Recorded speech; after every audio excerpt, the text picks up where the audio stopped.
माझं नाव जाधव आश्रावंती श्रीकृष्ण. मी माऊली college of pharmacy तोंडार उदगीर या कॉलेजमधनं बोलत आहे.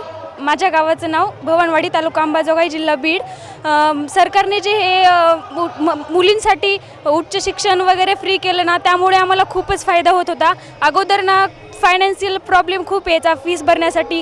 कॉलेजमधनं टाईमला फीस नसल्यामुळं, फीस पेंडिंग असल्यामुळं टाईमला आय कार्ड वगैरे भेटत नव्हते, एक्झाम सीट नंबर दे, त्यामुळं खूप प्रॉब्लेम यायचा आणि घरचे पण खूप त्रासलेले होते की. पण आत्ता सरकारने ही जी योजना राबवली त्यामुळं आम्हाला खूप मोठी मदत मिळाली आहे. यामुळे आम्ही उच्च शिक्षण पण घेऊ शकतो. Thank you for everything. थँक्यू.